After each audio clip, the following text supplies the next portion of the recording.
also find ways of surviving the onslaught from the new media. For now, broadcasters from Africa are in Abuja to showcase, connect, interact, explore, and further expose the industry. Well, the 12th biannual event, of course, as my colleague Karen just indicated, is taking place in Abuja, and it is tagged Africa's 2018. And it began on Tuesday this week with an elaborate opening ceremony featuring regulators, top players in the industry, as well as veterans. All right, and but then, what is it all about? Who is it made for? Where will it take the industry in Africa? What impact will it have on the broadcast industry? And that is struggling to switch over to the digital platform. How will the Africans facilitate the process? When are they likely to achieve that? Now, these are some of the questions discussants will be answering on this edition of the program, Good Morning Nigeria. My name is Kirian Umayo. You're most welcome to today's edition of the program, broadcast live on the network service of the Nigerian Television Authority. I'm Kingsley Osadolo. I join my colleague here in also welcoming you to the program. And as we indicated at the beginning, we have two topics for conversation. The second one, of course, will focus on the Nigerian Television Authority Children's Expo 2018. This is also taking place in Abuja, Nigeria's Federal Capital Territory. And because of the expo, we have young innovators from across Nigerian secondary schools who have converged on the arena. That's right here at the Abuja headquarters studios of the Nigerian Television Authority. We'll have some of those innovators as well as the organizers for the Nigerian Television Authority. As usual, on the program, we present our complimentary segments, and these include newspaper review, business sports, foreign, and others. It was a big night for soccer yesterday. Kirian, I'm sure you are delighted that for the first time, Enugu Rangers in more than almost 35 years. For the first time. What a trophy. Kingsley, Enugu Rangers has been making mark in the football industry in this country over the years. But not in the last 35 years. They have never been relegated to any second division in their lifetime. That is true, but not in the last 35 years. So congratulations to Enugu Rangers. They won at Asaba, defeating Kano Pillars, of course, in a penalty shootout. They were down 3 goals to nil, and then, of course, they equalized and then they went into a shootout. It doesn't make any difference. Well, it doesn't, but it made a difference in 1978 when Rangers were humiliated by Bendel Insurance just in October 1978. That's in the FA Cup final. When people like Comfort and Modu were not born, going back to 78. I wouldn't know. I mean, I wouldn't know. Comfort, of course, is taking the highlights of the news for us this morning. Hi, Comfort. Good morning. I'm sure you must have heard of how Bendel Insurance ruined Rangers in 1978. Well, good morning, Kingsley and Kirian. And here is the morning news. Now, the Federal Executive Council has approved the 2019-2021 Medium-Term Expenditure Framework and Fiscal Strategy paper as basis for the 2019 appropriation bill to be forwarded to the National Assembly for consideration. Minister of Budget and National Planning, Udoma, who announced this while briefing journalists after the meeting of the council, said the document is a product of a wide consultation with relevant stakeholders. The key highlights are the following assumptions which are being proposed for the 2019 budget. Oil price benchmark of $60 US. Oil production of 2.3 million barrels per day. Exchange rate of 305 naira per US dollar.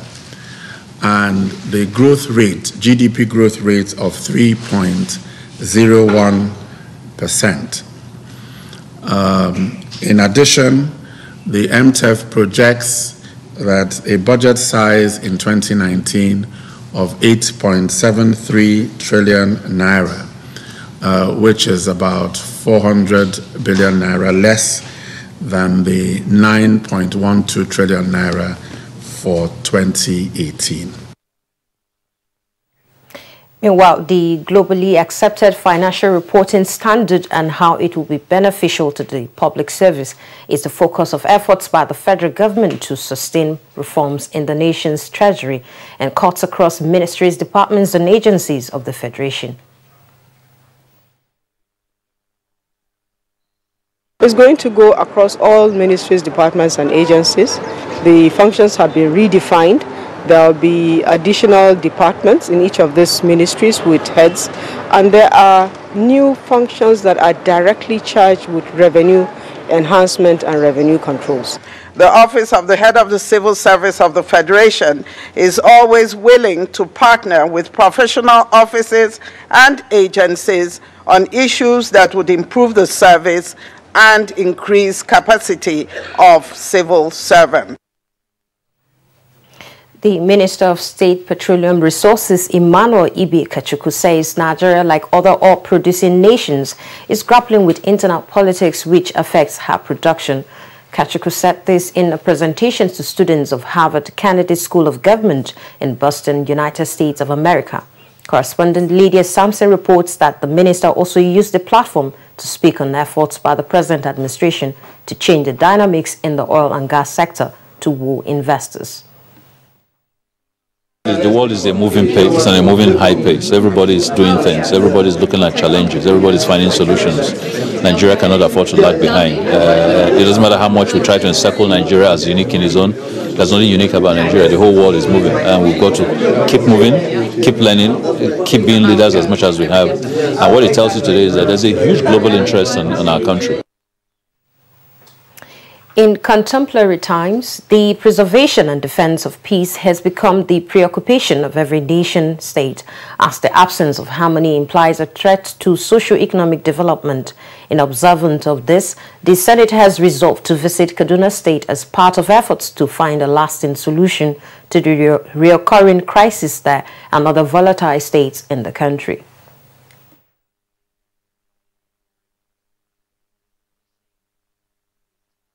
To quicken the process on the release of the paramount ruler of Adara land, the Agwam Adara, the motion puts the spotlight the need for us to embrace peace and tolerance.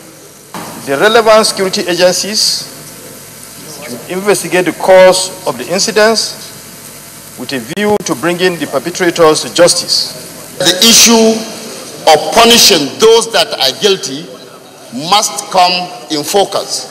Never to stand to assist those in need of assistance for food and other medical. If we all agree, we will pick a date where we'll have this. I would suggest it is better probably in a closer session we have that and discuss it frankly. A couple of days back, the Nigerian Intelligence Agency placed on some government agencies what was described as red alert over a Chinese drug made with human flesh allegedly traced in China. The said drug, according to information, was smuggled into Nigeria.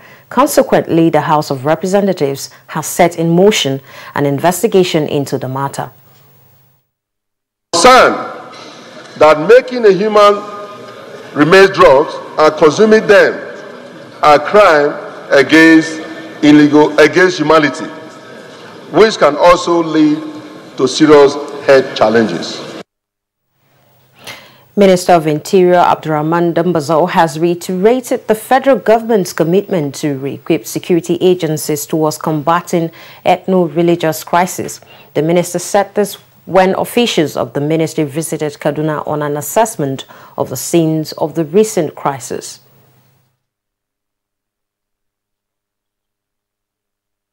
And we are equally here to also assure the state government that this administration is 100% behind them and what they are doing in terms of maintenance of the security. Meanwhile, the Nigerian Army begins Operation Crocodile Smart 3 in the south-south zone of the country. Personnel of the 82 Division commenced the operation in Ikang village of Bakassi local government area of Cross River State.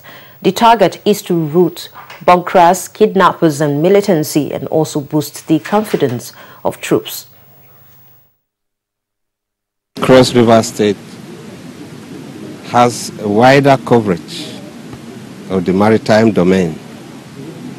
And so, training within the maritime domain and training on land. But most importantly is to flush out criminals within Cross River States and specifically in the creeks and on land, to also recover arms from people who are legally not entitled to carrying arms. With a proper collaboration, the security of Cross-River State and indeed Nigeria can actually be brought into control. And that report ends the news for now. Good morning, Nigeria will continue shortly with Kirian and Kinsley after this break. To have a lovely day. Unemployment, notably youth unemployment, features strongly in our party's manifesto. We intend to attack the problem promptly through revival of agriculture.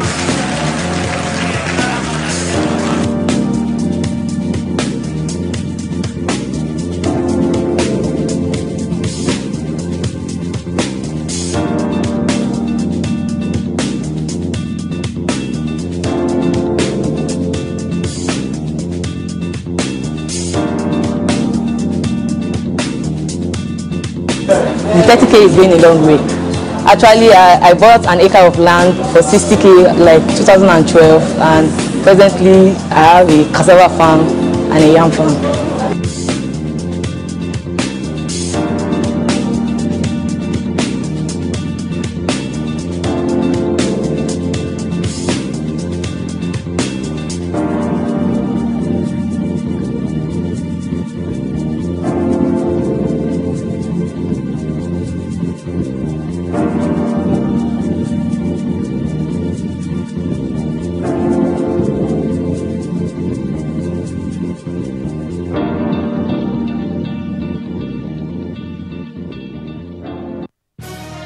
Reorganized, trained, and fully equipped, we are the new improved Nigeria Police Force. We fight crime, we bust syndicates. Whatever the crime, wherever the hideout, the Nigeria Police Force will get you busted. Stop kidnapping, armed robbery, murder, pipeline vandalism and other criminal activities. Be productive. Be security conscious. Join the police force to secure your life and property. This message is from the Nigeria Police Force Public Relations Department. When I was a little girl, I loved spending time with Mum and Grandma cleaning the house. I was so excited to sing in the choir. And your shirts are always so white. I knew what Mum's secret was. Today, I'm a modern woman that still trusts the secrets passed down to me. It's Jik, of course. The original trusted bleach, which can be used all around your house for amazing results. Shh, it's our little secret. It's no secret. It's Jik's best ever extra whitening power. Just Jik it. Your favorite Maggi star now wears a new look. Its great taste and quality still remain the same. With Maggi, every woman is a star. Maggi! These days, people get their news and information from more media sources than ever before. Some of the news and information given are fake, unverified, doctored, and manufactured to create confusion, stir disaffection, and cause disunity. Before you believe or share any news, ask yourself, is this real? Is it from a credible source? Is it verified or verifiable? Fake news is dangerous. Whether you do it for fun or for political gains, real people can get hurt. Fake news, don't create it, don't spread it. This is a public service announcement from NTA. Caring for the patients of typhoid and diarrhea is our responsibility, and these illnesses are often spread due to eating with unclean hands, so I recommend Dettol, as it protects from up to 100 illness-causing germs. That's why I want to be Dettol sure. Dettol, be 100% sure. Dettol soap is now also available for 100 Naira only. Well, you're watching Good Morning Nigeria on the network service of the NTA. We'll now move on to the next item on our schedule, newspaper review.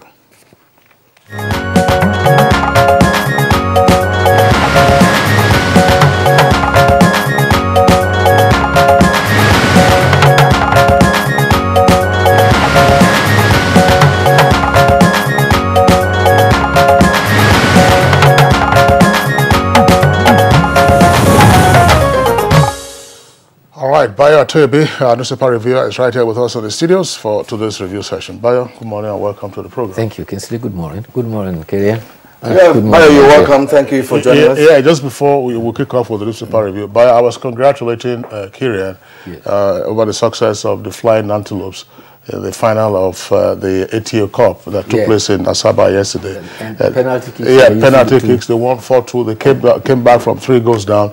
But I put a bit of history in it, and Kirian got a bit uncomfortable. 40 years ago this month, Rangers were 3 goals down against Benel Insurance at the National Stadium in Lagos, and they couldn't come back, and they were wrecked by... I was not uncomfortable, because I was also trying to put the history straight, because the Rangers is a club that's never been relegated to the second division since it originated. That has to do with and many of other clubs that came up with Rangers at the same time, they all went down at a point. And today again, you are celebrating Rangers. So the 2 of you are right. After 35 years, that was the first time. The 2 of you are right. Okay, let's start to newspaper review. Daily Trust is where we go next. First, and we have 3 striking stories here below the nameplate of Daily Trust newspapers. INEC to announce presidential candidates today. The details is on page 13. And an ICPC arrests Miriam Sanders' mother in court premises. That's on page 3. And now, 2019 as kicker, Buhari presents 8.73 trillion naira budget to National Assembly next month. And the lead story on the Daily Trust this morning is Nigeria worries over population explosion.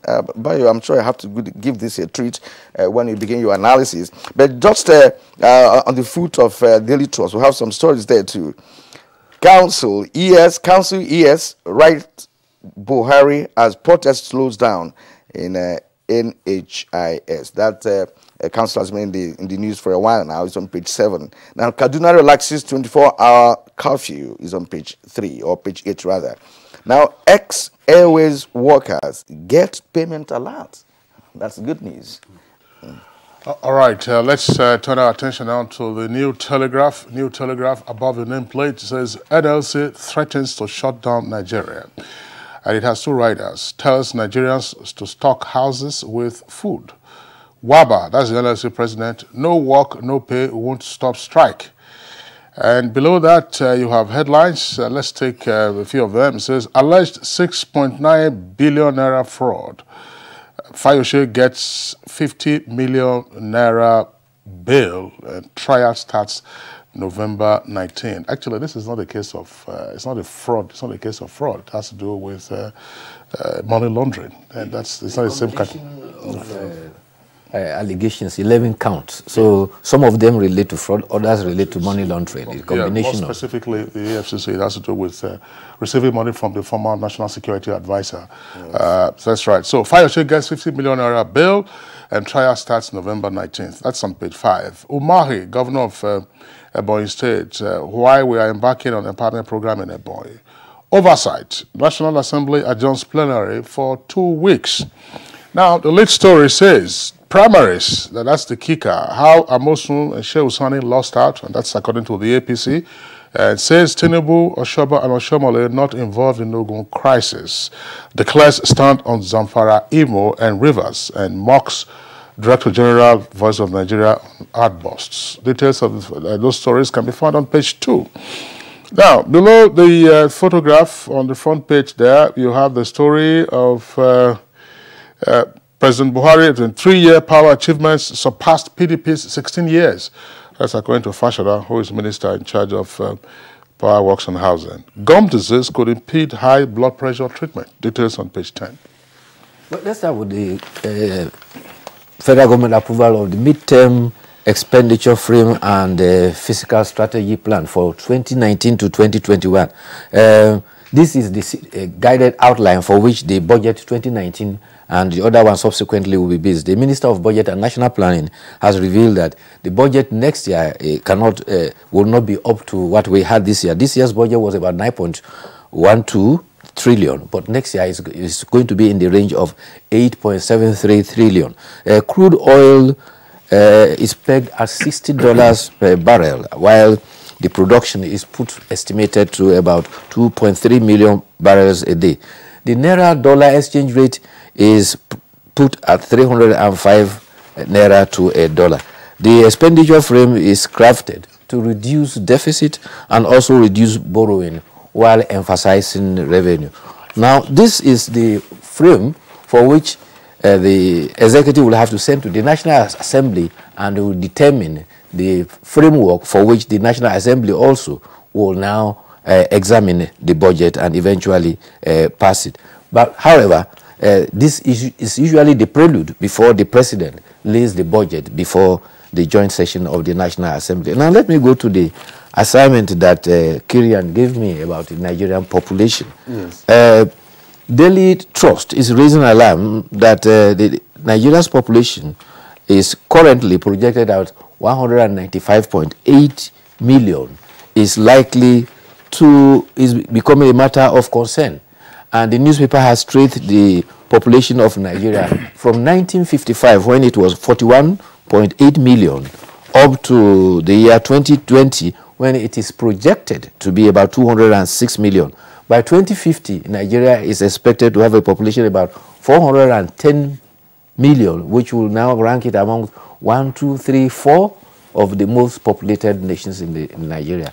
Bayo, one may be tempted to actually ask, why has it become so difficult, for us to have the accurate population census that could determine what the population really is, than all these projections, and ordinarily, no nation can even do a good budget, without knowing the population of the people. Why has it become a problem? Well, census is done periodically every 10 years.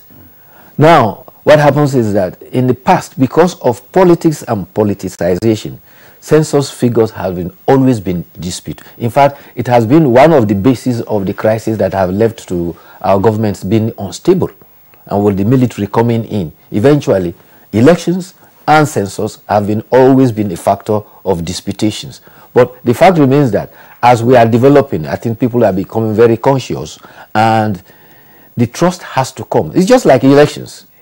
Everybody complains that 2015 election was the best we've ever had in the recent past. But before 2015, every administration has said the election that was held 2003, 2007 was the best, And so everybody is incrementally, we are now casting doubt about our previous action. And that goes to emphasize the fact that we need to get our acts together to perfect our activities with elections, and so also with census. Particularly, census figures determines the impetuses of states' configuration, the quantity of what you get at the national resource.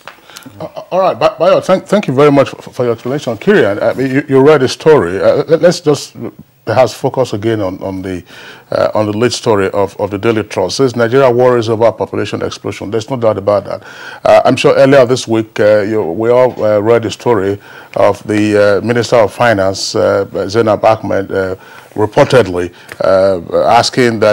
saying that the federal government was working on a policy to ensure that there will be a cap on the number of children a woman could have.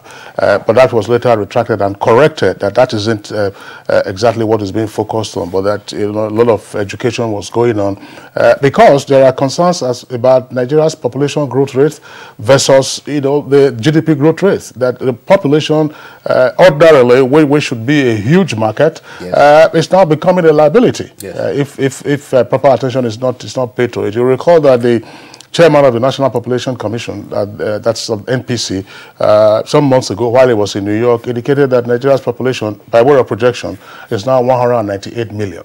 Now, one of my concerns with the illustration by the Daily Trust is the source of the data that is published, and it says world meters in an outline platform that features live world statistics on population. That is the source. Now, in the post-independence period, Nigeria, Bayo, as you rightly observed, and in answer to the question by Kirian, we've had challenges with conducting rancor-free census exercises. 1962 disputed, 1973 disputed, but to an extent, 1991, that's under Babangida, seemed to have been reasonably accepted. And but there were also issues with 2006, conducted under President Obasanjo's administration. But those figures, the major concern, if you recall, in 1988, the Babangida military government brought out the policy of 4 children per family. And if you look at Nigeria's population at that time versus what it is today, it's virtually double. And that's why there are concerns. The economy is not growing as fast as our population is exploding. Well, Bayo, okay, let me go through Daily Sun quickly before you conclude your analysis. Besides the nameplate of Daily Sun, it says Senate demands probe of Kaduna killings. It's on pages 9 and 8. As reps investigate Chinese drug made from dead babies. Now, the lead story here says, as EU meets opposition party leaders, our fears for 2019 elections is on page 6. And it says, 2 riders, we can't trust INEC, says PDP. Your fears unfounded, business. That's according to APC and INEC. And the photograph there in the front page of the Daily Sun, there are stories besides that picture. Minimum wage, NLC issues final warning strike. On page 37, FEC proposes 8.73 trillion for 2019 budget. And now UK briefs federal government on Nnamdi Kanu's movement. That's on page 10. Let's return to Bayo. But on this Fayose story, it says alleged graft, Fayose granted bail but barred from traveling abroad. Yes, the Nigerian Labour Congress has advised Nigerians to stockpile food because it's going to shut down the country coming November 6th.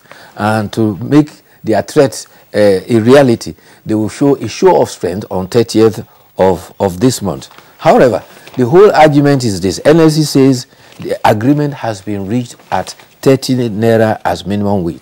Federal Minister of Labour says no agreement has been reached because the position stood, the negotiators stood differently. State government stood at 20,700, federal government stood at 24,000, organized labor agreed 30,000, and labor also consented to 30,000. Now, the contention now is what is actually the agreed minimum wage. And the rule for negotiations is that all parties within the negotiations must come to an agreement. As it stands now, NLC is saying that it has been an agreement. And the Minister of Labor and Employment is saying an agreement has not been reached. And again, there's still a lot of I's and T's to be crossed. They have to reach a consensus. When they reach a consensus, it has to be taken to the Federal Executive Council to be approved, and then now has to be forwarded as an executive bill to the National Assembly for legislation before it will become a law. A law, that's right. So it still has a process to go through, but not just agreeing, but the tripartite absolutely, group. there's no doubt about that. It has to be a new. You have to have a new national minimum wage act. Law. Yes, act of the National Assembly. Talking about Kaduna. So, but is it therefore imperative or necessary for the NLC to begin another shutdown of the country and of the economy? Suppose the federal government and the other negotiators say, "Oh, fine, we'll give you 30,000," and then from next year, nobody gets paid. So what do you do? What is the essence of that? Okay, go quickly to the Kaduna story. Yes. The 24-hour curfew has now been reduced. It is now to start from 5 p.m. to 6 a.m. However, as a development there, officers of the Nigerian Security and Civil Defense apprehended a man who was holding army camouflage uniform in his bag during a stop and search. They followed him to his home and they discovered more of that. And that is worrying because in Narai area of Kaduna, 3 youths were allegedly taken away and killed by persons who were in security uniform. And so that is a development. However, the governor of Kaduna State, Nasir El-Rufai, told traditional rulers that he has no alternative, but he may have to impose fines on communities that fail to rein in their youth who perpetuate violence. He is threatening to invoke a 1958 law, the Riots Damage Law of 1958, as well as the Collective Damage Law of 1915 and the Peace Preservation Law of 1917. The governor says the situation of unrest is a common is a phenomenon that traditional rulers cannot control the use in their domain. He traced the present crisis, that the whole thing started in 1988 at Kaswamagani, and that was when it blossomed and there was consistent crisis, ethno-crisis, religious crisis. It started from Kaswamagani. The danger here is that the crisis last study started from the same Kaswamagani. Yeah, this was a topic we discussed yesterday on Good Morning Nigeria. The Kaduna State Police Commissioner was with us from Kaduna, and then we had, of course, security experts, including the former Director of Military Intelligence. There are a number of issues, of course, that were raised with regard to that market and what ought to have been done by the security agencies as preemptive steps to forestall the crisis. But the point you just raised about the governor seeking to invoke some laws that were passed in the past, it's important, because if nobody bears responsibility for the damage to public property and so on and so forth, then the behavior is likely to continue. But I just hope that all those laws that have been quoted, 1915, 1918 something, that they have been imported into the laws of Kaduna State. That's very important. But one wonders really, why the persistence of crisis in that area. You remember the Zago cutoff, and we're still in the same area, Yes. So why has this continued unabated? Well, those were what our guests were talking about. I'm sure there'll be an opportunity to revisit that. Let's take our editorial this morning, Bio. And this is coming from the Punch newspaper. It's at page 20. Punish those who ruined Sky Bank. Punish those who ruined Sky Bank. Bio, the editorial speaks for itself. Yes, the editorial is happy on the fact that it was not enough for the governor of Central Bank to just protect the depositors and their money.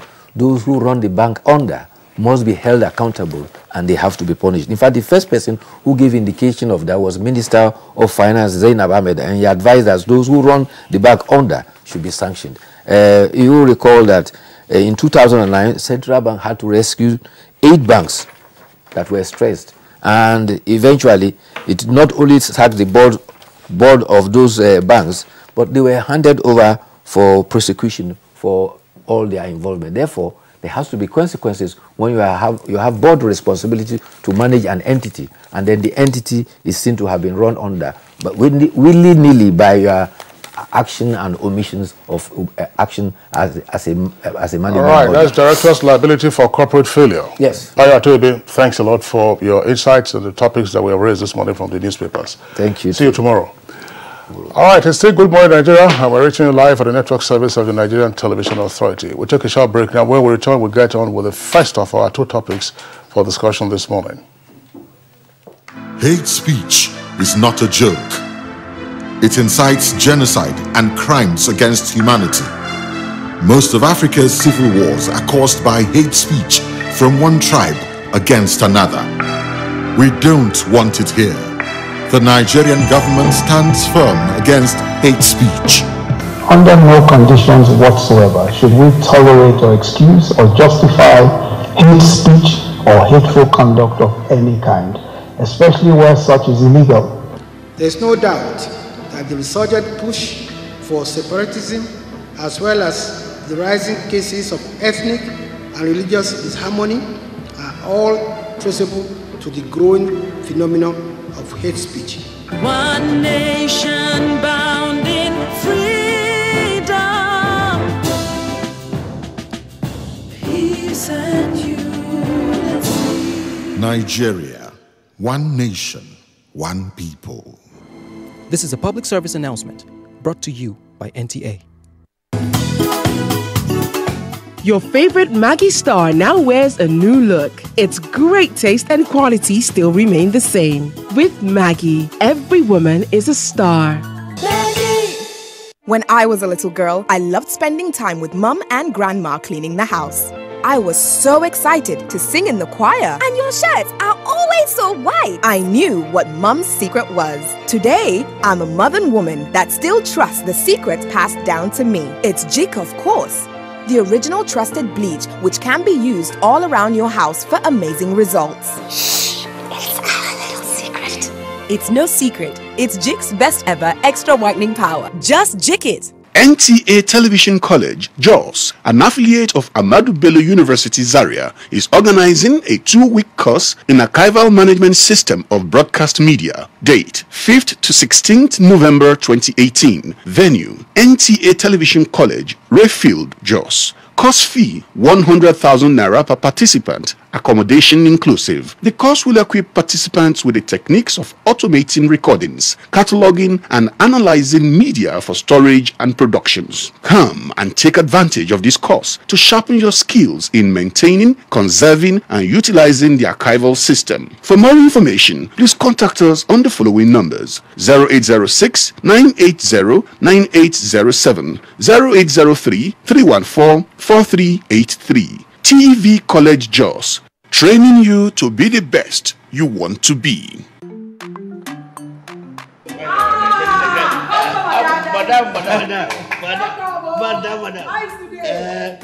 Brought us as usual. As usual. You have no problem. For the three put you are welcome, sir. As usual, yeah? You take that one. You take that one. You don't understand? We want Nigerian homegrown rice. Finish. You don't have? You don't have? Join the rice revolution today. No other rice that tastes like Nigerian rice. Are you sorry? That's the Nigerian rice we are talking about.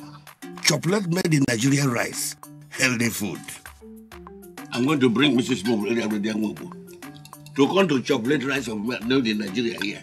And see how it are made. Correct. And how they cook it. Correct. Homegrown rice are good for your health. It boosts our economy and give employment to our people. This message is brought to you by the Federal Ministry of Information and Culture. Fake news which is shared for malicious purposes is a danger to our peace and security in Nigeria. Misinformation as fake news is a serious threat to our hard-earned democracy and promotes hatred and misunderstanding between our communities. We are all responsible for stopping the spread of fake news in its tracks. So, always check the source and credibility of any news item. Say no to fake news. This message is brought to you by the Federal Ministry of Information. Caring for the patients of typhoid and diarrhea is our responsibility. And these illnesses are often spread due to eating with unclean hands. So I recommend Dettol, as it protects from up to 100 illness-causing germs. That's why I want to be Dettol sure. Dettol, be 100% sure. Dettol soap is now also available for 100 naira only. Thanks for staying with us. And our first topic for conversation this morning, as we informed you earlier, is of course the Festival of African Broadcasters, which is of course taking place here in Abuja, the federal capital city of Nigeria. And we are taking off with this background report by Deborah Brookslyn Sunday to set the stage for our first discussion.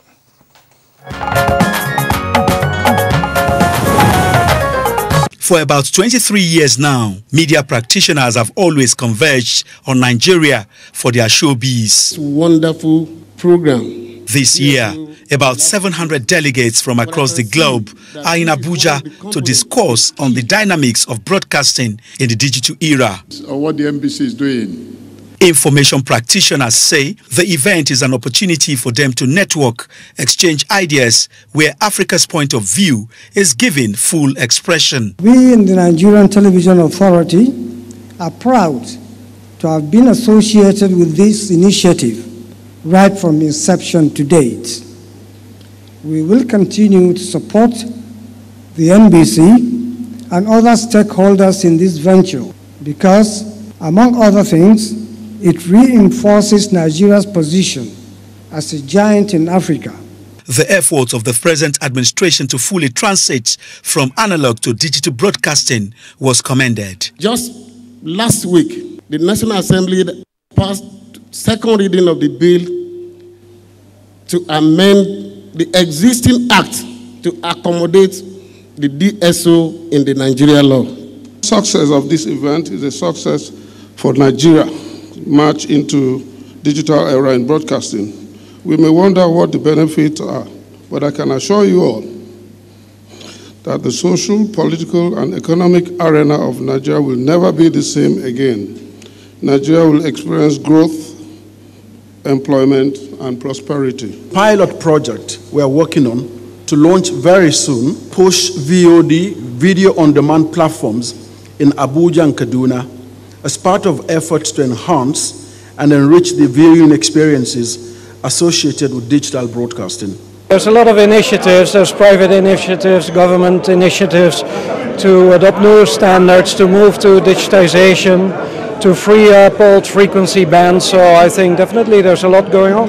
Our format of transmissions is DVB-T2. The format of the studio outputs will be MPEG-4, so the quality is retained and will continue with that quality. The biennial event is the 12th in the series.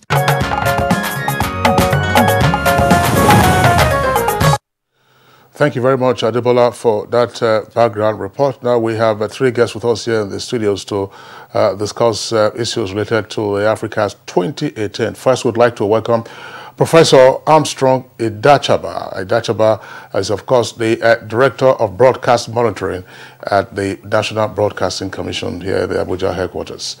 Professor Louis Armstrong, I'm almost tempted to call you at all times. Welcome to our studios again. Thank you very much. Good to see you again, Kingsley. All right. Also here with us in the studios is Zahid Mirza. Zahid Mirza is chairman of Renmore and Glocom Limited. He's a veteran in the broadcast industry, some 45 years experience in the UK, Middle East, and Africa. Zahid Mirza, pleasure to have you with us on the program. Thank you very much for inviting me. Okay. Also here with us in the studios is a veteran broadcaster, now managing a business related to broadcasting in Kano, Abdul Karim Mohammed, Managing Director of Moving Image Kano. Pleasure to have you with us this morning. My pleasure. Thank you so much. All right, gentlemen, you're welcome to Good Morning Nigeria once again. And let's begin this way. Well, if you just watched the report by Buchlin Sunday, the speakers at the opening ceremony of this year's Africast actually commended the initiative. And 23 years on, let's look at what Africast is all about and what is targeted at, what are supposed to be the impact of such festival on broadcast industry. I'd like to begin with Professor Idachaba. Thank you very much, Kiran. Africast indeed is Nigeria or Africa's response to a global imperative.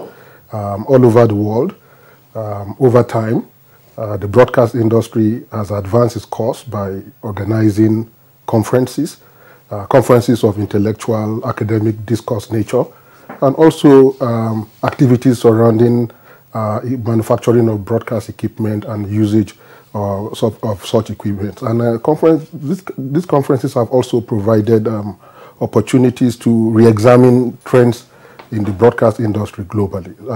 Before Africast, Nigeria used to be a mere participant at similar international conferences. And of course, the disadvantages are obvious. When you go, you learn, of course, and then you are exposed to the international market where you just go as a buyer. So we decided to change the narrative by also considering the idea of an African broadcast convention that will be situated in Abuja, and one that will also derive global attention. And I think that over the years, since 1996 till now, Nigeria has been able to do just that. We have placed Africast on the global calendar, and even as you saw in your background report, we have people, speakers coming from across the world to contribute to the very engaging intellectual discourse. And we also have credible, reputed broadcast equipment manufacturers bringing in their products into Nigeria, and we have somehow created a very robust broadcast market and broadcast industry in Nigeria building up to the process. What is the theme for this year's Africast? Africast this year... and why the choice of the theme? Africast this year is broadcasting in the era of digitization. I think that the focus is really to create a nexus, to create a synthesis between the evolving technology of digitization and how Nigeria and indeed the world, can cash in on the advantages of the digitization of the broadcast industry. Of course, you are aware that globally, the digitization of broadcasting is the topical phenomenon. And in Nigeria, we have also initiated efforts over the period to also dynamize and radically digitize the broadcast industry. We are in the process. A lot has happened so far, and there's still a lot more to do. We hope that by concentrating on these issues, we'll be able to probably re-examine our gains, and then we'll look at our achievements, and then we'll also can look forward to a much more productive digital engagement going forward. Well, I think my worry about your submission with respect to digitization is the fact that we've been there for too long. We've been in the process for too long now. The target then was 2015, and now we're in 2018, and we are still moving. Kinsley? Well, yeah, that's a matter that we'll raise later in the course of the conversation. Exactly. I'm just wondering, Zahid Mirza, who, of course, has broadcast industry experience in the UK, Middle East, and Africa. I just find out from you, is this your first attendance at Africast? And if it isn't, how is this different from previous participation that you had with Africast? But if it's your premier attendance, what are your observations? Yes, it's my first time. I heard about Africast from NBC several times during other shows. So we thought that I think it's important that I come and participate in it. One of the very important things which is happening in Nigeria is the digital switchover and digitization. So these are the two very important subjects, and I thought it would be a good idea to understand and feel what actually is happening in that field. So having been in the show, I felt that there is a great interest from companies around the world. But I think the more importantly, what I find is the NBC has taken very strong initiatives, which is very heartening to see that an organization is actually driving it and inviting it and making it more attractive for experts to come in and to participate in this transition. The transition is a challenge, is a change, and the change is always difficult. So I think this change has to be managed very carefully, diligently, and for people of Nigeria. How is this different from some other similar events that you have participated in elsewhere around the world? I was involved in Europe, and I think the area that we find is slightly different from one region to the other regions in the Middle East. I was involved in Dubai transition, and I think the area that we see is the planning. The planning of the switchover probably takes 10 years, and the actual switchover process probably take 5 years. So I think the more investment is in the planning. My observation and understanding so far is that this planning process is started some time ago, and in Africa especially, every region and every continent has its own challenges, and I think Nigeria, being a African country, very important African country, very big African country with a lot of challenges, I think had its own challenges. So therefore, the process is actually happening, and we are part of it, working with NBC. And I think there are a couple of issues that have been identified in the DSO project, which is mainly number one important item is affordability, second one is availability, and really the third one is educating people. All right, thank you indeed, Zahir Mirza. We will return to you in a short while. I took the two words there, affordability and availability, the funding and all of that, because quite frankly, what has been the debate of the move towards the digitization is that of funds, because we're talking about equipment and other facilities. Now let's go to Abdulkarim Mohammed, who is an experienced broadcaster. Now, what is your assessment of Africast as a concept designed to advance broadcasting on the African continent? Well, of course, being a broadcaster, you may have attended more editions of Africast before now. Sure, I did, and I think my own take on this is the fact that when you look at broadcasting, certainly it has to do with technology. And we're talking of digitization is not separable from technology. So the key thing is the exposure this platform offers to people that are in the broadcast industry to first come and network with each other, and secondly, be exposed to the latest in terms of technology, which is happening. And most importantly for me, I will say the workshop series that have been organized, because capacity building is a key factor in remaining afloat. My degree is BSc Radio, Television and Film, and I finished my service in 1979. If I'm to rely on my knowledge of what I read, I wouldn't have been relevant today. But this kind of platform keeps on availing me with new things and trends that is ensuring that I remain afloat in the industry, because certainly the key thing is to see what is happening in terms of technological advancement and keying in to ensure that you are an important player in the process. And some of the topics that were chosen for discourse in the course of the platform offerings, things like social media, how in fact it has been described as tsunamic disruption to broadcasting, so these are things that you don't pick up in textbooks, but you can pick up from other people that are sharing experiences.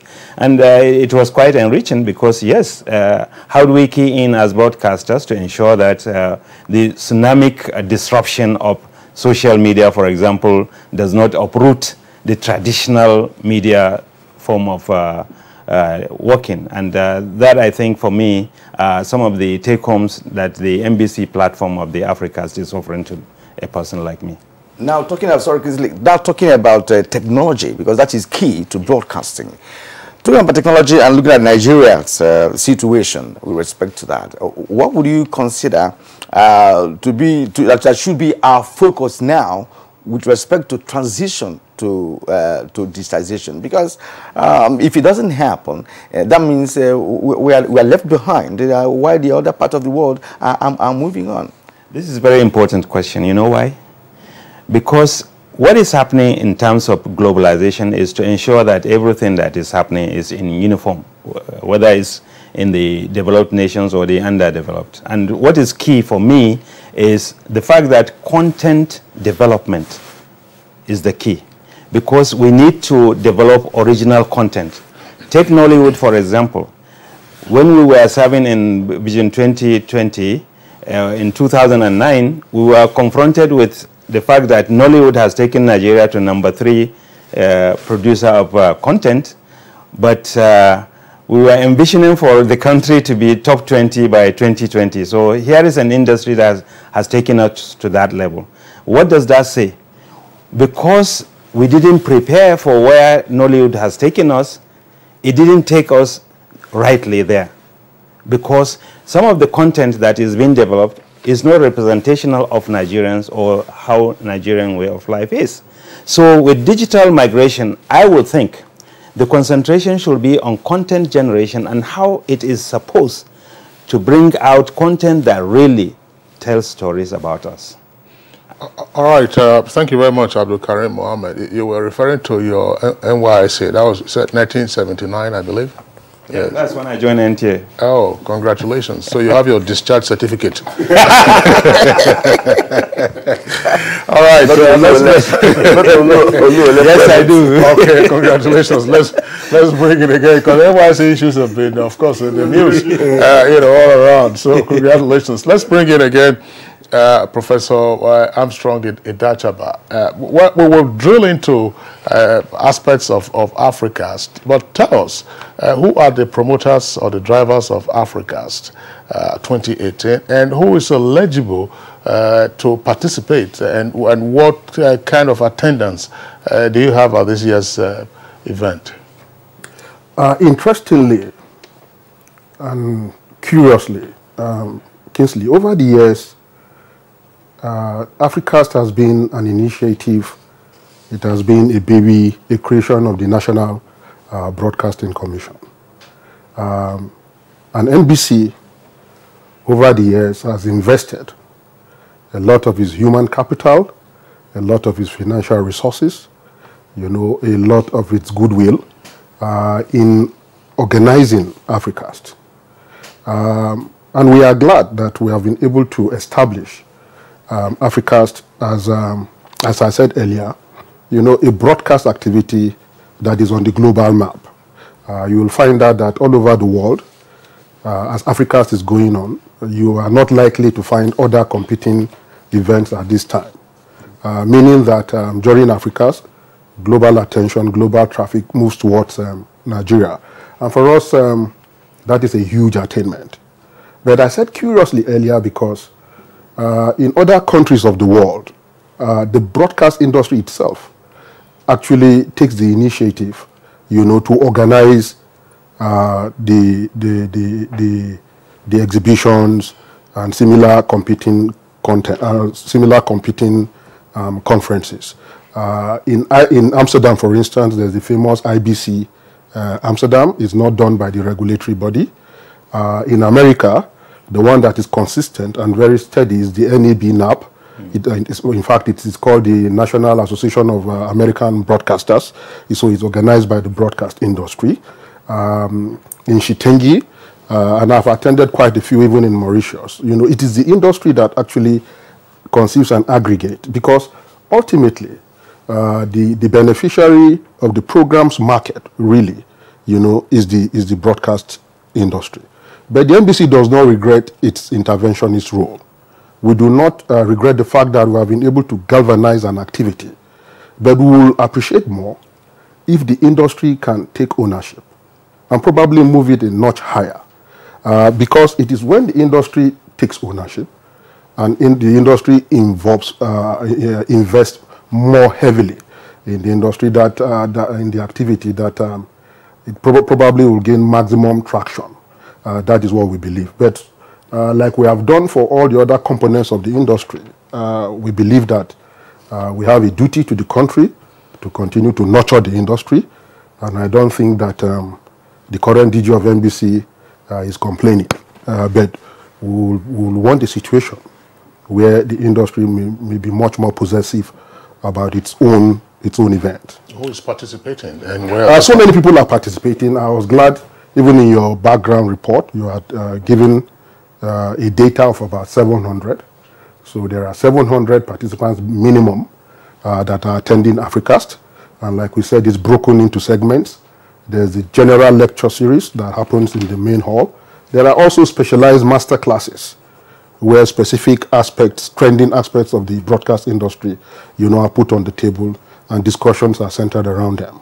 And then, very importantly, there are marketers, manufacturers of broadcast equipment, that are bringing in modern, contemporary broadcast equipment into the country, and they are exhibiting. In this year's Africast, we have about 20 international exhibitors out of about 40. So you find about an equal number of local exhibitors as against international exhibitors. I must underscore the point that the exhibition component of Africast is one that comes with a lot of economic potential, because it is often difficult to find broadcast stations with the financial capacity, to travel abroad, to negotiate the acquisition of broadcast equipment and ship them in.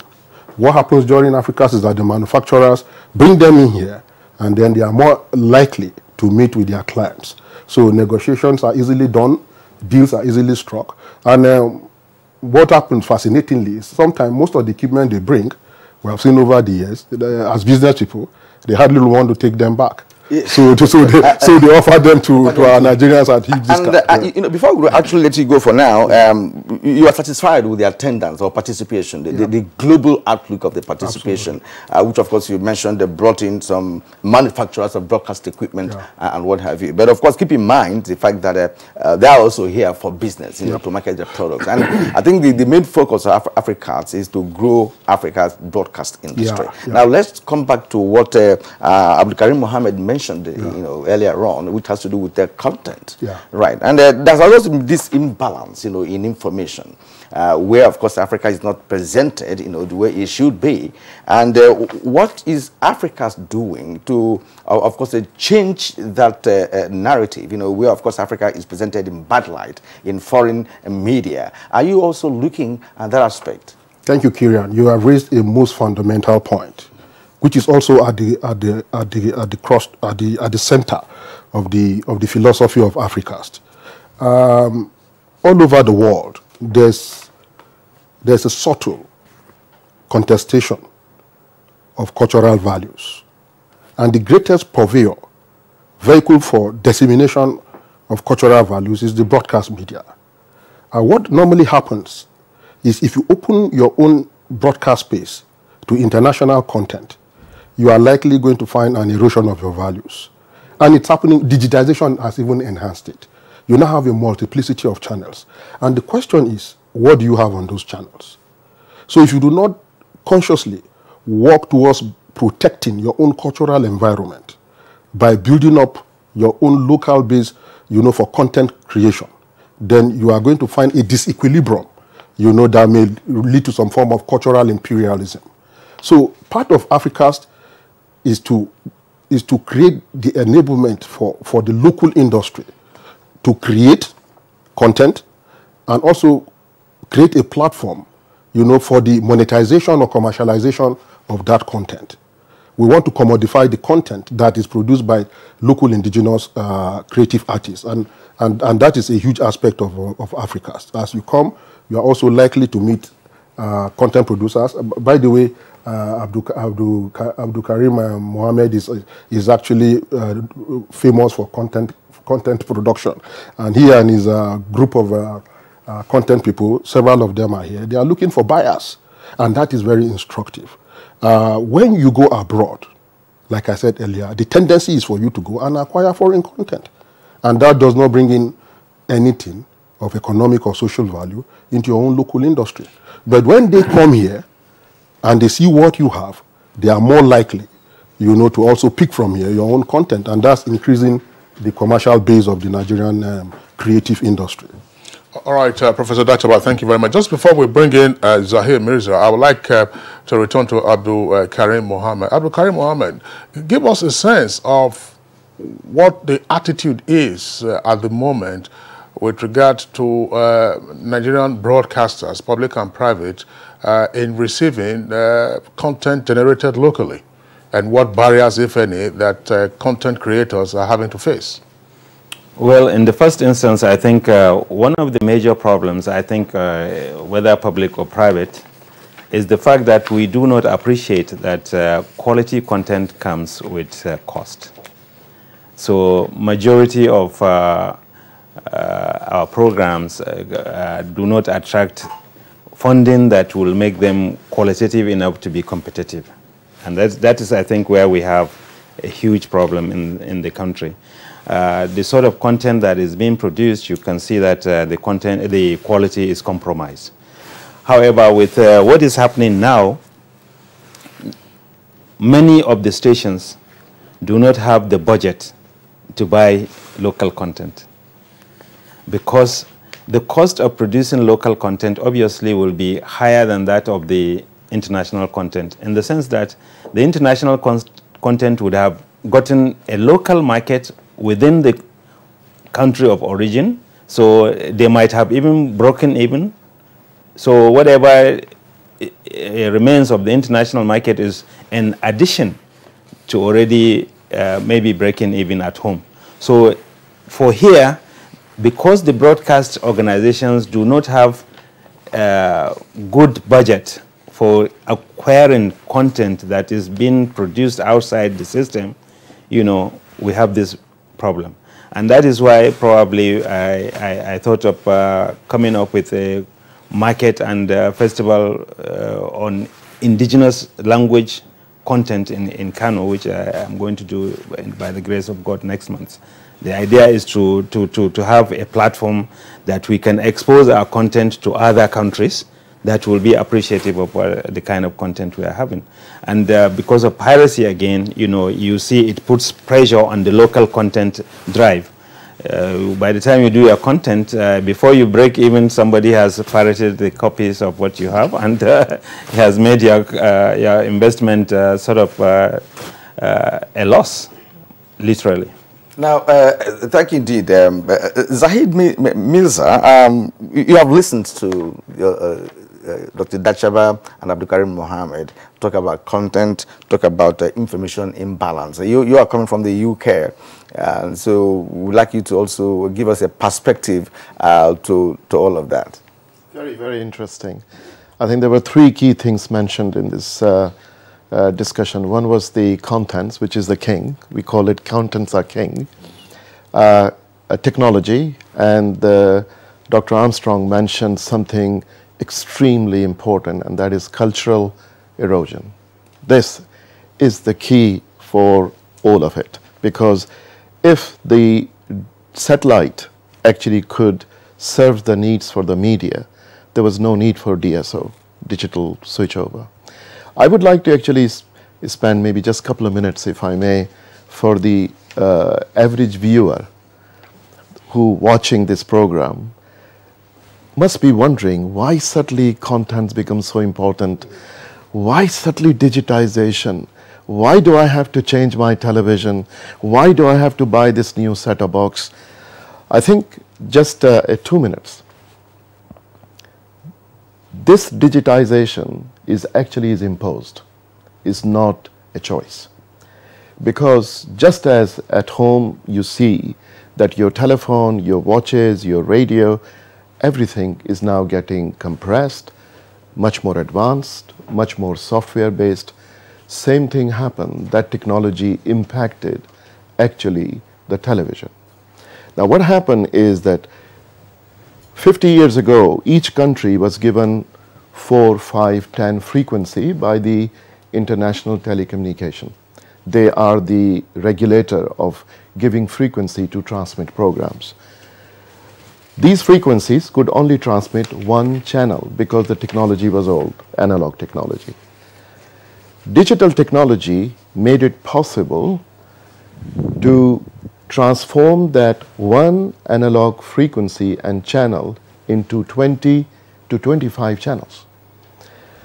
That meant that one channel that you had before, the digital technology, by virtue of its compression of images, could put 20 channels on the same pipe.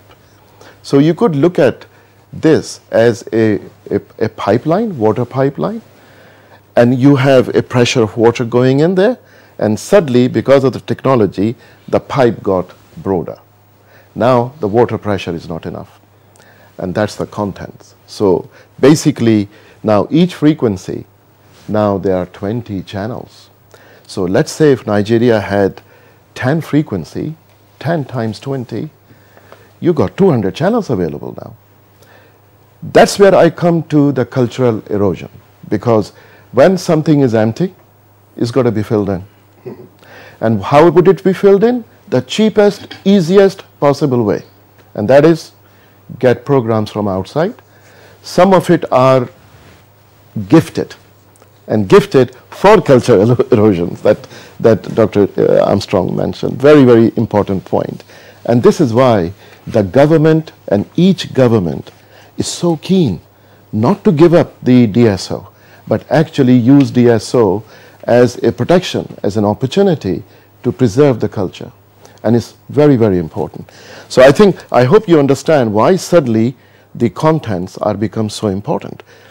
Now, actually the time, as I earlier mentioned, that there were 10 years spent on planning and 5 years on implementation. Here, what we find is that the technology is ready now. as Dr. Armstrong said. But now the biggest challenge and onerous is on the content creation. And as Mr. Abdul Karim said, he's got the biggest challenge, actually. The second challenge is the affordability of the boxes, availability, and the choices. We must give our user a choice. They must be able to choose what they want to use. We must not impose anything on them, because today they have a television, they watch it, and somebody comes along and say, you got to change it. Well, change needs a choice. So I think back to your question, if I maybe deviated a little bit, but I think it was for the viewers, because they needed to know why is all happening. So I think the major attention now is content creation, and these shows and Africast and what NBC and NTA is doing is a great way moving forward to invite production, content creation company. In fact, I would also pick up one very important point Dr. Armstrong said. He said, notch up. It's got to notch up. Absolutely right. We need to move away from technology. Technology is consuming too much time. Now is the time for content. Now is the time to create, right? And we need to actually spend more time in bringing production companies, content creation companies, to help Nigeria and Nollywood to create contents. Thank you very much, Zahir Mirza. That's why we're going back again to Armstrong Idachaba. What is the industry disposition towards the imperative of creating content? And of course, also dealing with some of the challenges articulated by Abdul Karim, for instance, with regard to cost, piracy, and of course the financial anemia of some of the broadcast entities. Thank you, Kingsley. I think that the Nigeria creative industry is one that is unique in several ways. If you trace the history of the evolution of the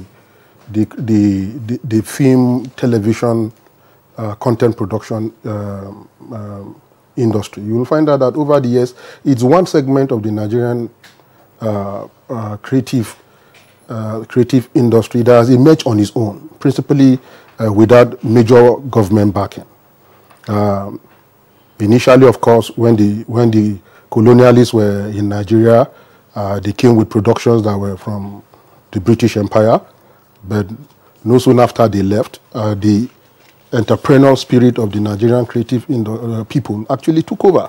You remember the era of Ogunde and the other people that came up that were doing strictly private funded productions.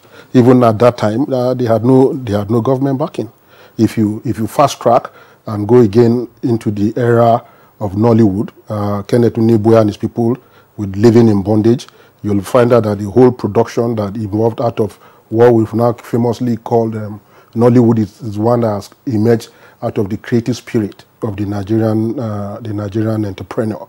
And as we speak, even internationally competitive programs have been produced by the Amatas and the other guys that are reigning are basically self-funded. So largely, there's been really no government involvement, you know, in terms of funding the creative industry directly. But over the time, I think that government is beginning to realize, you know, that this is one area that government has to pay attention. And that is why we are now beginning to see quite positively that organizations like the Bank of Industry are financing a lot of people in the entertainment industry.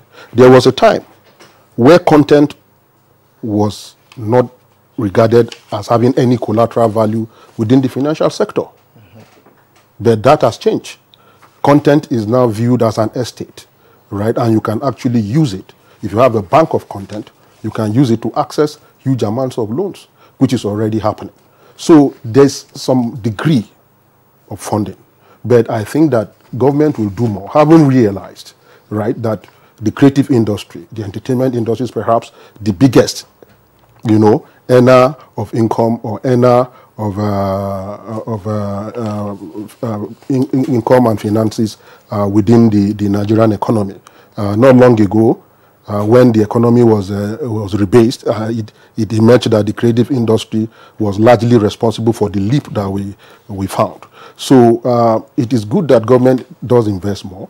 I know for sure that even in developed economies, where capitalism is at its peak, government still takes the time to inject a lot of funding, especially for public-spirited or public-oriented content production, like in children production, children television and children drama, in production of documentaries and archival productions that will help endure the national legacy. Yeah, Professor Dachaba, the point I would also like you to respond to is one raised by Abdul Karim. Yeah.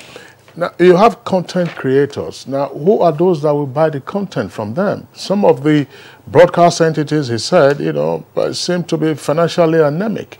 That's one leg of it. But even for the content creators, you've talked about private attempts or private efforts at financing their creations, and the Bank of Industry also coming. Do you have financiers other than the Bank of Industry attending Africa's 2018 to see the opportunities that may be inherent in meeting with some of the content creators and say, no problem, we'll take advantage of your estate of creations and then use that as a basis for security for whatever facilities we are extending to you? Yeah, over the years, we at the NBC actually consciously use Africa's as a platform for exchange of ideas between those who are willing to invest in content and those who are producing the content. And regardless of the fact that we're in the digital era, like Zahid and Abdul Karim have said, content remains the main issue. What I can say with regards to the potential for the commodification or the monetization of content is that the digitization of broadcasting is also opening the revenue potential for content marketing. And the interesting thing, even yesterday I listened to an interesting discussion with regards to the emergence of the digital era, which Karim was referring to when he talked about the tsunami effect of the social media. For me, the social media, like satellite and all other emerging technologies, are just avenues and platforms for the dissemination of content. Now, what should happen is for content creators to re-examine, to view and critically analyze which platform particularly suits their creative endeavor and which platform can help to give leverage to whatever content they are producing. There are a lot of young, unknown Nigerians that are making a lot of money on social media platforms. Their productions are on YouTube. So many people are engaging on Instagram, right? And people, and in the process, you are finding a lot of millionaires. What you find now, even in the creative industry the most, are little skits of 2-3 minutes, that are compressed into mobile platforms. And as people view, the creators are making money. Well, okay, Professor Dachaba, we'll return to one aspect of content, which of course falls under your portfolio as a monitoring officer, for the MPC, and that's going to be quality, of content we're talking about. Now, let's return to Abdul Rahim, rather. Now, let me ask you this. I would like you to expatiate on the issue of the broadcast media being financially incapacitated to actually purchase or buy into your content. Now, what has been your experience over the years with respect to that? And that's one. Two, is there any extra mile that you and your group are going to ensure that the media houses will be could be assisted, to actually buy into your content?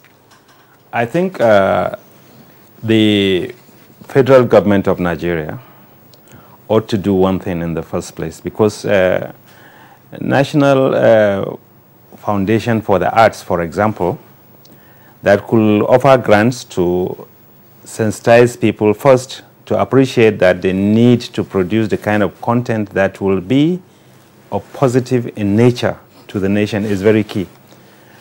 What was lacking was the support of government at the inception of Nollywood. And we are still suffering from that up to today. So with the advent of digital migration, where you are going to have from one analog source, you are getting 25. In Abuja, we are getting 30 channels plus one for information. So it means that 24/7 transmission will require 24/7 programming. And without content, there wouldn't be the exploitation of the opportunity that is being provided. So in the first instance, I will appreciate that the National Foundation for the Arts should be considered with immediate effect. First, public and private sector content creators should access funding from such platform. To go back to your answer, I think it's an issue of mindset for me, looking at the both public and private sector content generation system. It's a question of mindset. We have this feeling that you can produce content almost without nothing. And that has got to change. If we have policymakers that I'm sitting in, for example, as a executive director of programs, but I do not see the need for me to depend a budget that is sizable enough for me to attract the kind of content that will be of quality, because one of the participants is saying that content is king. No, quality content is king, because if it is not qualitative, it won't wear that crown. So we need to know that as policy makers, we have to defend budget for content creation wherever we are existing, whether public or private. And I think we are suffering from that inertia from that side. Well, I mean, tell us, that's the part of the question that Kirian asked. What do broadcasters, public and private, think about acquiring content from creators? Earlier you were talking about the financial incapacitation. What do they think? I mean, is it part of a regular budgeting process to say, hey, listen, we have to acquire this content, or we have to sponsor the production of certain kinds of content? Because you watch some other channels, quite aside from the need now to fight back cultural imperialism, you watch some other channels, usually on satellite, and you see the kind of content that will grip your attention, throughout the airing of that particular program. What do we know about, local broadcasters with regard to their disposition to patronizing or even engaging content creators? In the first place, NTA is the mother of almost everybody that has to do with content generation when it comes to issue of Nollywood, for example. But NTA, criminally, I will say, brought in The Rich Also Cry. That was the beginning of our problem. The content was good, and Cockcrow at Dawn had to give way for productions like that because of why? The cheapness. It's cheaper to acquire that and air it, and it becomes a hit. So the eyeballs that The Rich Also Cry, for example, attracted, replaced the eyeballs that Cockcrow at Dawn attracted. And fundamentally, for me, I look at the beginning. Once you have the beginning of a problem, you are halfway towards solving it. So the attitude of NTA would have been, no, I will not acquire this. I am a national carrier, and projecting the cultural aspect of this nation, I shouldn't bring competition that will dampen this. Because it is cheaper, that trend has gone on. Even in the budgetary allocation of content locally suffered, because it is cheaper to bring in those things. So I need us to appreciate this problem. Yeah, that's historical. Yes, historical. Yes. You don't have the imitation by some other states. I want to come in there. The advent of NTA acquiring Rich Also Cry, for instance, wouldn't that also bother on the fact that it's a quality content that, of course, challenged the quality that we have, before that? Wouldn't have be a kind of something that will generate a kind of a competition from within for us to now step up our quality in our production? I disagree with you, because it didn't happen that way. I want to share his perspective. Yeah, it didn't happen that way, because the importation of now telenovelas and TVs are very common, because the cost aspect is very attractive. There is no way that you will say it will be for local programming. No. But if our policymakers at that time appreciated that they needed to defend budget, sizable budget, that they can do local programming, we would have competed. Because we are watching other channels. It's not as if we don't watch other programs or other national programs. So that is not the issue. The issue that mindset has got to change. We need to understand that we have to defend budgets for content creation, whether as a public broadcaster or as a private sector, so that we can... All right, Abdul Karim, thank you very much. Let's take very briefly now the tweets that have come in. Mutana Farouk has this tweet. The broadcast industry in Africa has relatively done well in terms of political, economic, and social reportage, although more still needs to be done, especially in the area of addressing the plight of rural dwellers. The regulatory process must also be stringent to ward off quacks. To ward off quacks, rather. All right, Onoye Victor says, congrats on your Africa's initiative. The new era of digitization in the Nigeria broadcast industry is quite commendable and should be pursued. I say it is a global imperative that will expose Nigeria to the civilized international community. Dele Jack Solomon tweets, Africans must not fail to live up to its objective of relating to Nigerians and other countries of the world a truthful, comprehensive, and intelligent account of the day-to-day occurrences at local, national, and international events without sentiment, bias, or prejudice. All right, from Mutana Farouk, Nigerian roadmap to digitization of broadcast industry seems to be sojourned into procrastinative vehicle. Okay, I called relevant stakeholders to actuate the necessary actions in order to concretize the plan into workable and feasible realization. Well, this guy has a lot of language, bombastic. You guys are doing good job. Thank you. All right. Well, the question you raised there, Kieran, if you recall, in the early part of this conversation, you had also raised that. Are we on course with the digital switchover, or are there challenges? We're told that 3 years ago you might not be able to watch channels, but people are still watching television. Very briefly, before we sign up, because we are pressed for time. So I think it's important to also use this opportunity to tell Nigerians where we are with regards to the digital switchover. As we speak, we have rolled out in 6 states. Our digital map is across the digital signal is across the country with regards to national and regional channels. All that remains is for us to roll out terrestrially, and we have decided to do that on a phase level. About 6 states, 1 representing each geopolitical region, and we hope that everything considered with the affordable set-top boxes. In the next 12 to 18 months, we should complete a national rollout, and then we'll begin to do our analog switch off. Okay, we just hope that will not last forever. We are very much okay. Thank you very much indeed. At this point, we'll have to really appreciate you all for being here this morning on the first segment of our conversation on the program. Professor Armstrong Idachaba, thank you for coming. Thank you, Kiran. And we'd also like to thank Zahid Misra, chairman, Remoral Globacom Limited, Globacom Limited. He came all the way from the UK to be part of Africa, so you are here for the first time. Congratulations for coming to the largest black nation in the world. Thank you. Thank you. And of course, Abdul Karim Mohammed, Managing Director, Moving Image Kano. It's been a pleasure talking to you this morning. My pleasure as well.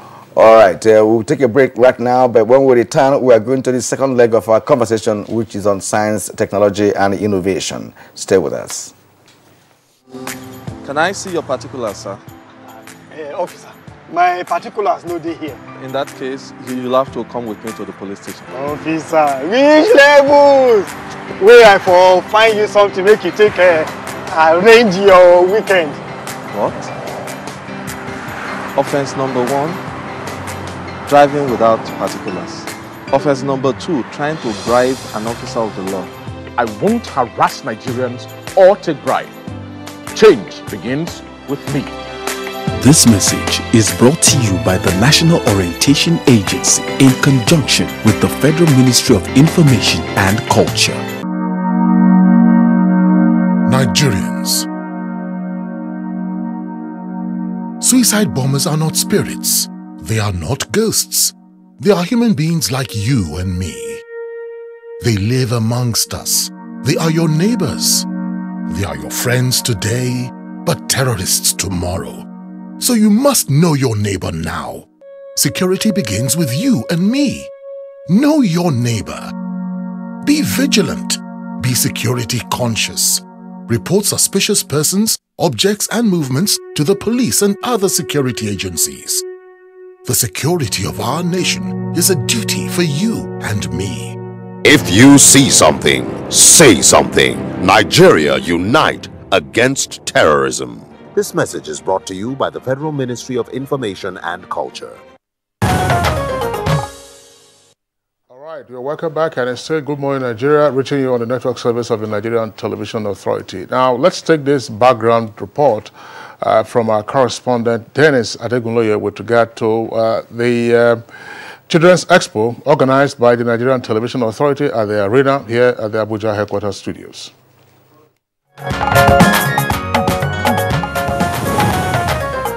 Every year, Nigerian children are given the opportunity to explore and exhibit their technological ingenuity. And as part of its corporate social responsibility, the Nigerian Television Authority, NTA, is very much alive to its role of encouraging and harnessing the potential of young children, who at the end of the day are the leaders of tomorrow. This year's theme at the NTA Children's Expo is Achieving Self-Sufficiency in Agriculture. And with the array of talent on display, the understanding of even young children of the importance of this sector to the economic growth and development of Nigeria can be described as encouraging. Shamsuddin Jibril from Saudana Memorial College, Kaduna, is one of such children whose passion for innovation is exhibited here through his mini agro quadcopter. As he explains, the purpose of this gadget is to make the lives of farmers much easier. There's kidnappers that are kidnapping people. They cannot go farm. They are afraid of those kidnappers. Maybe they are fighting, they are going to kidnap them. That is why the farmers now, they are not going to their farm. That is why I say I'm going to embed this in order to help farmers for monitoring their farms, in order to scale their farms. Shamsuddin is just one of thousands of young children participating in this year's expo, holding in all NTA stations across the country, with both the junior and secondary categories competing for various prizes. More important than this, however, is the creativity on display and the genuine belief on the part of the participants that their various inventions have the potential to address the challenges facing the nation. And it is this passion within these children, how to further sustain and propagate it, that will form the basis of discussions for guests on Good Morning Nigeria.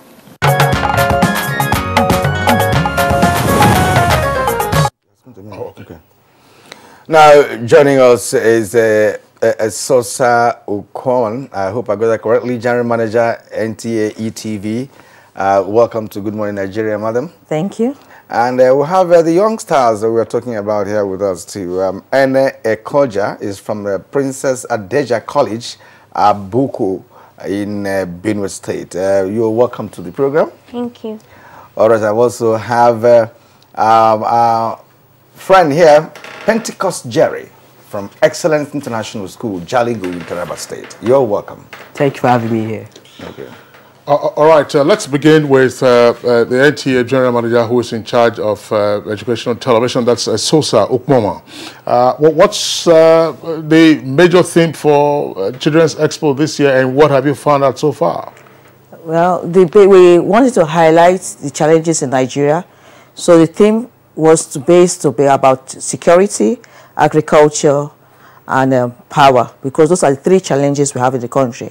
So we wanted to challenge the children to come up with projects based on those three aspects of the country.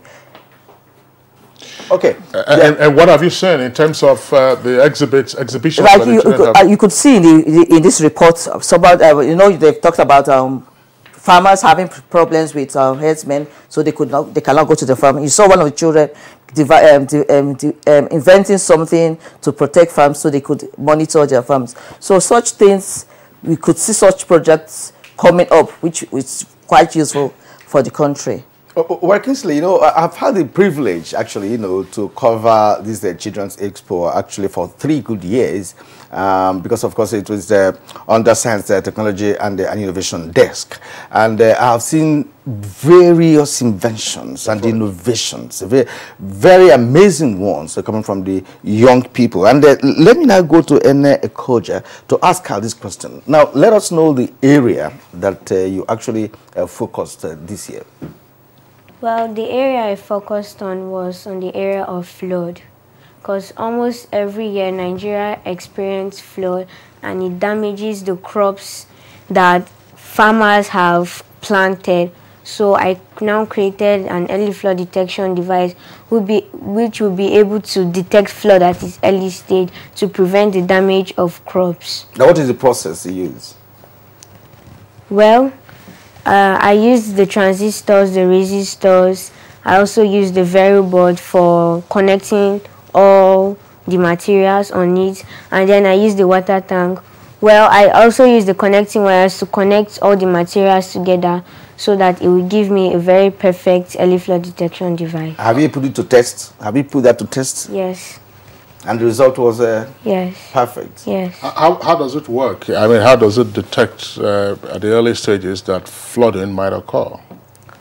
Well, in the device there are 3 sensors. So these 3 sensors have a work to send the signals to the LEDs, which means the light emitting diodes, to also give warning to the farmers and the individuals in the society that there's going to be an occurrence of flood. So they will start taking safety measures like the dredging of rivers and also creating of more drainage system. Okay, before we bring in Pentecost, when you say it sends out a warning signal, let's assume flooding is going to occur. Let's assume flooding is not likely to occur in 5 or 10 days' time. At what point does your device begin to issue the warning signal? How many days before then? Well, it depends. When the rain is falling and it touches the first sensor, that's the green, it means we are safe, but the water is adding. When it touches the yellow, that means warning. And then when it touches the red, it means danger. Okay. So if it's to occur maybe 10 days, it might be on the yellow if the water is still average, but there will soon be danger. But Kingsley, what do you really deduce from what this young girl has told us? Because you know, oftentimes this thing comes and ends, and you know, going further, you know, advancing, you know, the course, you know, becomes difficult. Because for what is said, this can be done, and we can have our own local detecting machine. Absolutely, it can be elaborated, no doubt about that. And incidentally, on Good Morning Nigeria, we have always hosted some of the participants of the Children's Expo. I recall we had them, one of the last set of participants we had, one of the young boy, you know, came in here with a kid. I think he was from the southeast or so. But that's, I mean, that's just by the way. But in terms of ideas, in terms of the thinking that they have, it's that they are thinking scientifically. But thinking scientifically, it's not just sufficient. And as the general manager indicated, when you focus attention on solving problems that appertain to a particular society, then your thinking, your scientific innovation becomes relevant. Exactly. You recall, for instance, just before we bring in Pentecost, we were discussing here, political parties, particularly the major parties, organize primaries, organize conventions that will last for 36, 48 hours. Why don't you have a system, you know, an electronic system where people can cast their votes and then you get the votes speedily? All right, Pentecost, what's your area of interest? Well, try and look at our camera, not at the ceiling. So my area of interest this year is on tolerance. Tolerance. I was thinking, like, I realized that the major problem of Nigeria is tolerance. Nigeria lacks tolerance. No, Nigeria has the population of over 196 million people. And do you know, Nigeria has over 165 universities? And in these universities, there are over 10,000 professors. If all these professors are properly utilized, Nigeria will be self-sufficient. But we don't have tolerance. Tolerance is what Nigeria lacks. The way you go to mineral resources, Nigeria has different kinds of mineral resources: gold, silver, diamond, uranium, magnesite, wolfsonite, colobite, diatomite, etc. 44 of them. Nigeria has different mineral resources, but we lack tolerance. If Nigeria can come together at the Igbo band, the Hausa band, the Yoruba band, the Kuteb, the Babila can come together and tolerate each other, Nigeria will be self-sufficient. Now, how did you articulate this tolerance scientifically? I'm an art student.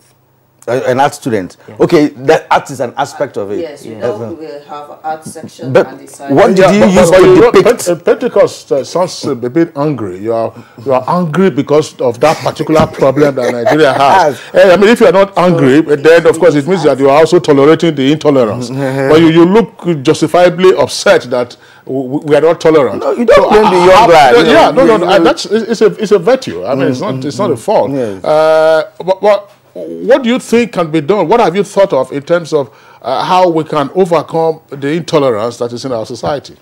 Well, I think we should create awareness of tolerance. We should create awareness of tolerance. We should expose, we should showcase, we should tell everyone more on tolerance. Everyone should know about tolerance. We should tolerate each other more on tolerance. We should tell everybody about tolerance. All the Muslim, the Hausa, the Yoruba, the Igbo, the Babila, the Plateau, the Edo, everybody. We should tell them Nigeria should be tolerant. We should be tolerate. What did you present in this year's expo? I presented the Wealth Album, the Nigeria Wealth Album. The Nigeria Wealth Album is an album talking about the human resources, the mineral resources, the livelihood of Nigeria, and the fertile lands of Nigeria. The mineral resources talks about the gold, silver, diamond, uranium, magnesite, columbite, wolfsonite, etc. The gold that you know is scattered all over the country in more than 42 states, 40 states. Here, even in Abuja. Uranium. This special team is talking about the challenges of security. Well, we have uranium in Nigeria that can help us in types of defense. Uranium can be used to make bombs, missiles, weapons. Instead of importing our weapons from other countries, rather we can export. We have the mineral resources and the human resources. What else do we need? Tolerance. I think your concern is that with all these human and natural resources that we have in the country, we are still lacking in so many aspects of our life. And you are now thinking that when there is tolerance among the ethnic, along the ethnic lines, in Nigeria, that things will be better in terms of self-sufficiency in agriculture, in science, technology, innovation, and what have you. Thank you indeed. Let's Kirian, just before we leave Pentecost Jerry, that's his name. What do you think is responsible for our unacceptable level of intolerance? Well, what I think is the cause of our intolerance is the ethnic groups. Right from time. We've been fighting Nigeria right from the 1969, from the war. Nigeria has been fighting. The Hausa, the Igbo, the Yoruba, we all war, we all have conflict, we all fight. Well, if we can come together, have unity, if we unite, Nigeria, in fact, I believe Nigeria will be the richest country in the world. Well, that is why that's one aspect of the expo, minus the projects. We have children from around the federation. And as I told them, it's also about unifying the country. So as they interact with other children from other parts of the country, they get to know the cultures and the ways of other people. So that's part of the expo. We want to bring up a new change of Nigeria from the younger people. Okay, madam, let's say this. You will be in NTA for a while, as a staff, and this expo is not new to you. Now, what are you going to be doing differently from what other GMs of ETV, did with respect to ensuring that the expo does not just end in the NTA's arena, and it goes beyond that? Yes, well, I just came in, but as an engineer, so I have a passion for technology. We have projects. I wrote to some government agency which they respond. I intend to follow up PRODA, raw material agency. We want them to get involved, get the patents. China and all these other countries, they started from these schools projects and developed it and expect to around the world. So I intend to collaborate with more of government agencies and knock on their door so many times because we write them and they don't answer. So I tend to knock so many times. Why not involving the private sector? Same thing. We wrote to some of them. Maybe they feel, oh, it's not going to generate money, so they're not interested. All right. What did you inherit? Because this isn't the first expo.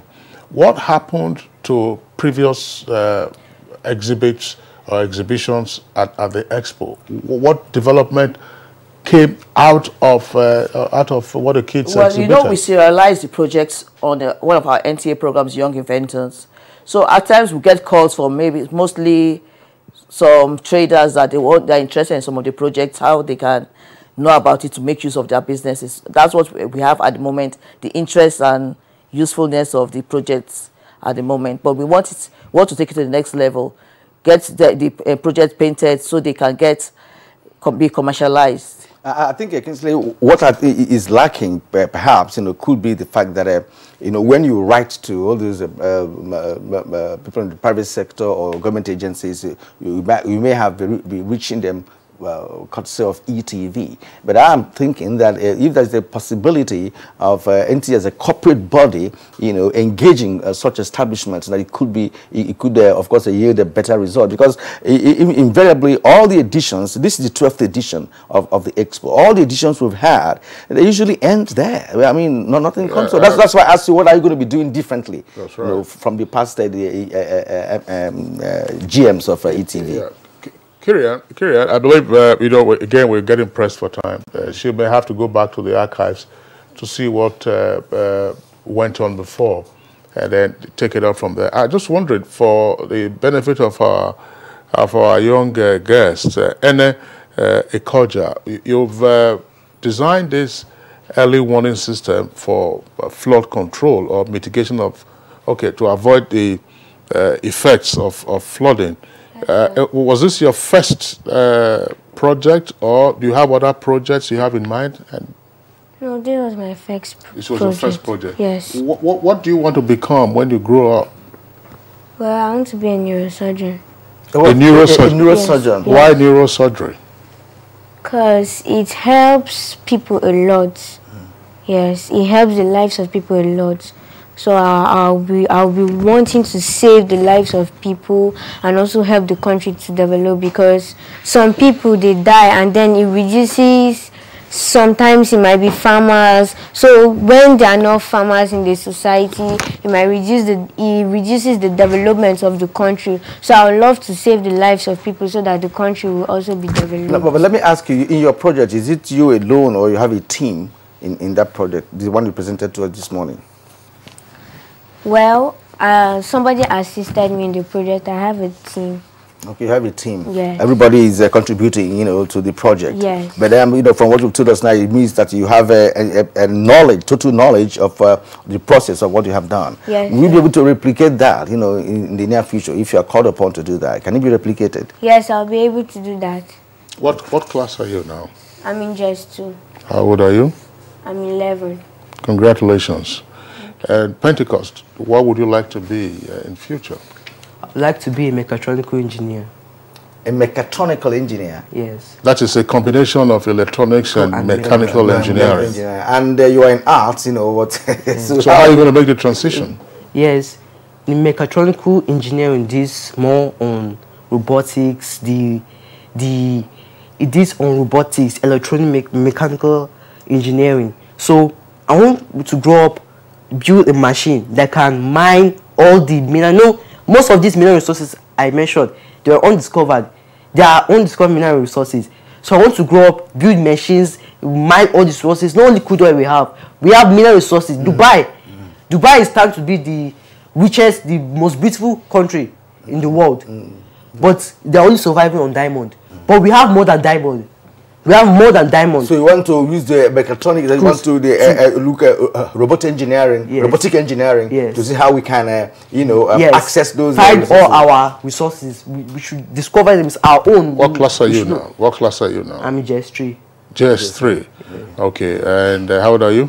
I'm 12 years old. All right. Congratulations, Pentecost. Thank you, sir. Kirian, there are some tweets, but we are pressed for time. If we still if we can take those tweets, otherwise... let's take them because they are on this. Yes. Let's see, Delta Solomon said the 2013 NTA Children's Expo should simulate technological innovations, as well as research and development desires Nigerian children in mind for the purpose of making themselves independent, industrious, reliant, and self-sustaining in the future.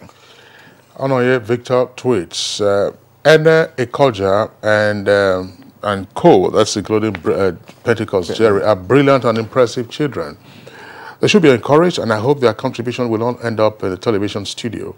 The Nigerian nation has a way of discouraging geniuses, and we have lost her terribly. Let's do more expos. It's a very good point. Yeah, that's right, from Onoye Victor. I believe that's the much that we can take. We would like to thank our two guests, two young guests. Ene Ikoja, she's from Princess Adeja College in Boko, Benue State. Thank you for being on Good Morning Nigeria. Have you been on television before? No, sir. Okay, this is your first time? Yes, sir. So let them give you a recording of it, or you go on to YouTube, and then you can download it and then archive it. Your first time on television. Congratulations. We wish you the very best. Thank you, sir.